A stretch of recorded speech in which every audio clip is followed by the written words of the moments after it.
Qatar se suspenden las negociaciones por una tregua en Gaza, pero se reanudarán la próxima semana en Egipto. No obstante, Hamás expresó no estar de acuerdo con los nuevos términos de la propuesta que dice distan mucho de lo presentado por Joe Biden en julio pasado. En India se intensifican las protestas en rechazo a la violación y asesinato de una médica en la ciudad de Calcuta. Los manifestantes piden justicia y mayores condiciones de seguridad en uno de los países con mayores índices de violencia sexual. Hay llamados a huelgas en el sector de la salud. Y la vicepresidenta y virtual candidata demócrata a la presidencia de Estados Unidos, Kamala Harris, presentará su plan económico. En ella, Harris planea reducir el costo de la vivienda, un plan para evitar la especulación de los costos de los alimentos y presionar para reducir el costo de atención médica. Tenemos reporte. ¿Qué tal? ¿Cómo están ustedes? Bienvenidos a las noticias en France 24. Soy Francisco Velasco de La Fiori. Vamos a iniciar con la guerra en Gaza. Las negociaciones en Qatar para lograr una tregua en el conflicto fueron suspendidas, pero se reanudará la próxima semana en Egipto. En las conversaciones, Hamás expresó su descontento con los nuevos términos de la propuesta de paz, que según ellos dista mucho de lo presentado por Joe Biden en julio. En tanto, continúan los bombardeos del ejército israelí que este viernes dejaron 17 fallecidos.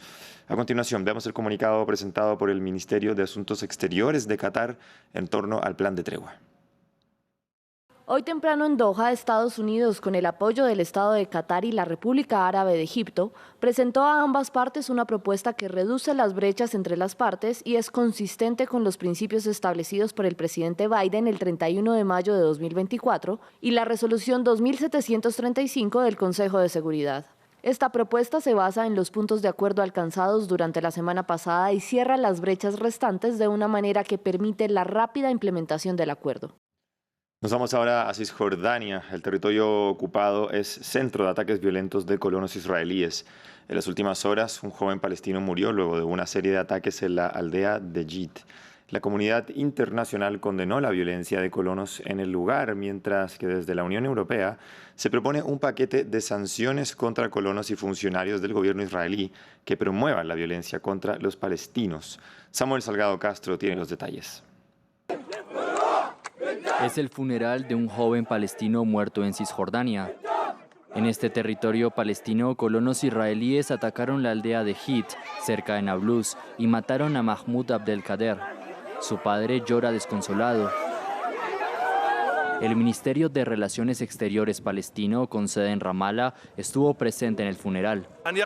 La comunidad internacional debería tomar medidas disuasorias contra Israel. La Corte Internacional de Justicia debería acelerar la investigación y emitir órdenes de arresto que incluyan a los colonos liderados por Smotrich y Ben-Gvir. En la noche del jueves, los colonos israelíes dispararon con armas de fuego contra civiles palestinos. Luego quemaron autos, sembrando el terror entre la población. Testimonios dan cuenta de lo sucedido.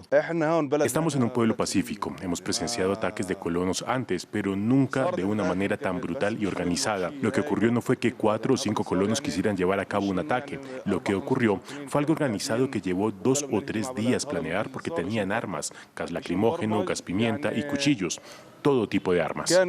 La comunidad internacional condenó el ataque, incluso aliados de Israel como Estados Unidos, cuyo embajador en territorio israelí dijo estar consternado y pidió justicia. Desde la Unión Europea, Josep Borrell, el jefe de la política exterior del bloque, confirmó su intención de presentar una propuesta de sanciones contra los facilitadores de los colonos violentos, vinculando a algunos miembros del gobierno israelí. La violencia de los colonos israelíes en Cisjordania se ha disparado desde que comenzó la guerra en Gaza. Según la ONU, al menos 120 palestinos han muerto por ataques de colonos en Cisjordania desde el 7 de octubre. Han pasado 3 semanas ya desde que Hezbollah e Irán prometieron vengar la muerte de Ismael Haniyeh y del alto comandante Fuad Shukur. Desde entonces, y a pesar de la alta tensión, se han lanzado mensajes ambiguos a Israel. Hezbollah, al igual que Irán, no ha cambiado de postura, pero al mismo tiempo anuncian que están reconsiderando sus ataques en represalia para no acabar con un posible alto el fuego en Gaza. Los detalles desde Beirut con nuestra corresponsal Etel Monet. Hezbollah continúa lanzando mensajes contradictorios a Israel que parecen más una estrategia de guerra psicológica que una amenaza real. En las redes sociales circula un vídeo de Hezbollah de 4 minutos en el que se muestra camiones repletos de misiles circulando dentro de una red de túneles con subtítulos en hebreo que advierten a Tel Aviv de que están preparados para enfrentar una guerra si Israel ataca al Líbano. Sin embargo, al mismo tiempo, Hezbollah ha declarado que no va a lanzar su ataque en represalia contra Israel por el asesinato del alto dirigente Fuad Shaker en Beirut para no entorpecer las negociaciones en curso en Qatar para un alto el fuego en Gaza. Todo parece indicar que por el momento no va a haber una escalada. Israel ha desplegado un cuarto de sus tropas de asalto en la frontera norte, lo que sería insuficiente para lanzar una operación terrestre en el sur del Líbano en las próximas semanas. Mientras tanto, Israel continúa con su campaña de ataques selectivos contra objetivos de Hezbollah. En las últimas horas, Israel ha lanzado 2 ataques con drones contra vehículos y Hezbollah ha confirmado la muerte de al menos 2 combatientes. Vamos ahora a la guerra en Ucrania. 11 días después de que Kiev lanzara su incursión más exitosa desde el inicio de la guerra hace más de 2 años, el ejército dice controlar 1.150 kilómetros cuadrados en la región rusa fronteriza de Kursk. Desde Kiev, un asesor presidencial aseguró que Kiev no tiene intención de anexionar ese territorio ruso, sino que con esta operación se pretende obligar a Moscú a iniciar conversaciones en términos justos. Y en India, una oleada de manifestaciones sacude al país para exigir el cese de la violencia contra las mujeres. Lo anterior, tras la violación y asesinato de una joven estudiante de medicina en prácticas, ocurrido en un hospital público en Calcuta.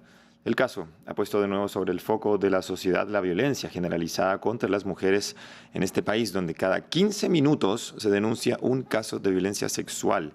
Jesús Yajure nos amplía en este informe.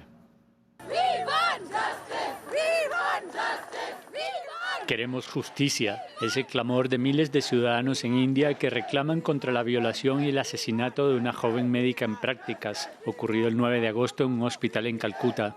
La autopsia confirmó luego la agresión sexual y un voluntario de la policía fue detenido en relación con el crimen. La familia de la víctima, de 31 años, denunció que se trataba de una violación en grupo y que había más implicados. Los manifestantes reunidos cerca del Parlamento en Nueva Delhi piden responsabilidades. No hay razón para que vivamos en este país. Los depredadores pueden hacer lo que quieran a las mujeres de este país. No hay justicia, no hay acción. El caso expuso de nuevo el flagelo de la violencia contra las mujeres. En India, una mujer es violada cada 20 minutos. En 2022, la policía registró 31.516 denuncias, un aumento del 20% con respecto a 2021. El asesinato también trae recuerdos dolorosos de la violación en masa de una joven en un autobús en 2012, un caso que conmocionó al mundo y que provocó una oleada de protestas en todo el país. En marzo de 2020, India ahorcó a 4 hombres condenados por el caso, que avergonzó al país por su terrible historial de crímenes contra las mujeres. Pero luego de 12 años del caso, muchos piden una ley contra la violencia. Queremos que se proteja a todos los profesionales sanitarios.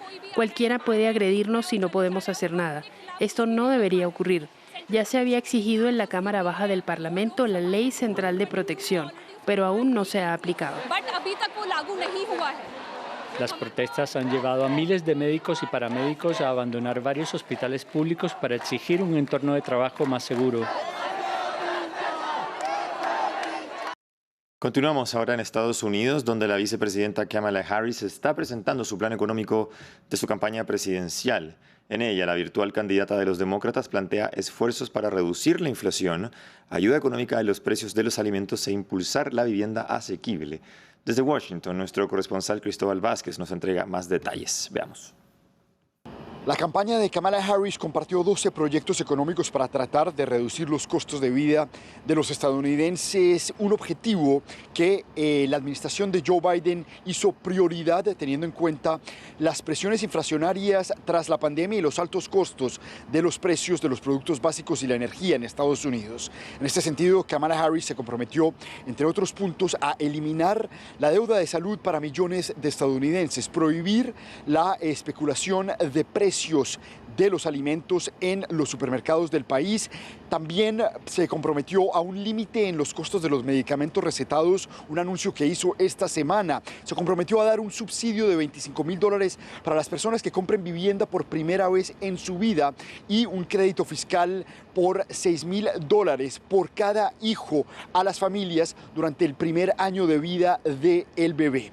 Políticas económicas que críticos califican de populistas, pero que hacen contrapeso al poder de los conglomerados empresariales que eliminan la competencia en este país y tienen controlados los precios de los medicamentos, de los alimentos y de los bienes básicos en Estados Unidos. Seguimos en Estados Unidos. Los restos de al menos 600 migrantes no identificados permanecen en una morgue en el estado de Arizona. Al menos 105 de ellos fueron descubiertos este año. Las medidas restrictivas dictadas por Biden en junio pusieron freno a los cruces irregulares en la frontera, pero ahora países en Latinoamérica se preparan para una posible nueva oleada migratoria ante la crisis en Venezuela y el aumento del flujo de migrantes desde Asia, África y Latinoamérica. Veamos los detalles. En esta morgue del estado de Arizona yacen los restos no identificados de al menos 600 migrantes, huesos que dan cuenta de la lucha y el drama de quienes buscan acceder a otra vida a través de la frontera sur de Estados Unidos. Este médico forense explica que los restos son catalogados y almacenados, esperando ser identificados. Solo en 2023, la morgue informó de la recuperación de casi 190 cuerpos. Este año la tasa es similar, 105 restos descubiertos hasta la fecha. Y probablemente la mitad de ellos han sido en los últimos 2 meses. Aunque los cruces en la frontera se dispararon durante la administración de Joe Biden, han caído en picada desde que el presidente dictó nuevas restricciones en junio. La crisis política en Venezuela, acrecentada tras las últimas elecciones, sumado al contexto de países como Haití, Nicaragua u Honduras, hacen que desde varios países de América Latina se tema una nueva ola migratoria. El presidente de Panamá, José Raúl Mulino, que ordenó el cierre de rutas migratorias a través del Darién, dijo hace una semana que habían comenzado los vuelos de repatriación de migrantes, una medida que poco parece disuadir a estas personas. Yo me había ido del país 2 años y regresé con la esperanza de que esto algún día mejor, pero bueno, a pensar otra vez, quizás volver a irse. ¿Qué vamos a hacer? Aquí no se puede estar, esto es una dictadura. Quedó claro el día de ayer.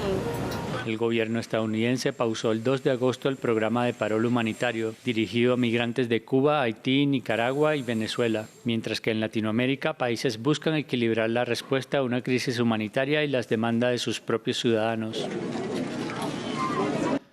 La Sala Electoral del Tribunal Supremo de Justicia de Venezuela inició este jueves 15 de agosto el peritaje del material electoral de las elecciones del 28 de julio.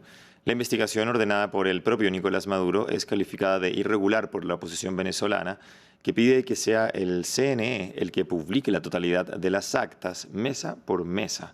Patricio Peralta con el informe. Todas las cajas identificadas. Se abren decenas de cajas con material electoral en Venezuela. El Tribunal Supremo de Justicia inició el peritaje de los resultados de las elecciones presidenciales que le dieron la victoria a Nicolás Maduro. Se procedió a realizar presencialmente por esta sala electoral la supervisión y control del proceso de peritaje del material que se encuentra a disposición de esta instancia judicial y en custodia del Consejo Nacional Electoral, consignado por el CNE, las organizaciones políticas y los excandidatos participantes. Rodríguez explicó que son expertos electorales los que analizarán el material físico o digital. Una vez culminado el proceso, el tribunal emitirá una sentencia definitiva sobre el recurso contencioso electoral que presentó Maduro. La oposición ha catalogado de irregular este proceso judicial y exige al CNE que publique la totalidad de las actas de escrutinio. Edmundo González, que afirma haber ganado las elecciones, instó a Maduro a que inicie la transición. La decisión de seguir desconociendo la voluntad del pueblo expresada en las urnas el 28 de julio afecta a nuestra democracia y nos está llevando hacia un abismo económico y social. Las masivas protestas y los hechos violentos que exigieron transparencia en estos comicios han dejado más de 1.400 detenidos, según la ONG Foro Penal, que acompaña a los familiares en el proceso judicial. El trabajo de esta, así como de otras organizaciones, podría verse afectado por la ley aprobada por la Asamblea que las obliga a registrarse ante el gobierno. La normativa forma parte de un paquete de leyes que el oficialismo busca aprobar para bajar los ataques de la oposición. A la espera del peritaje, a nivel internacional exigen nuevas elecciones, una opción que ni el oficialismo ni la oposición contemplan. Cerramos este bloque de noticias. Sigan France 24, ya volvemos.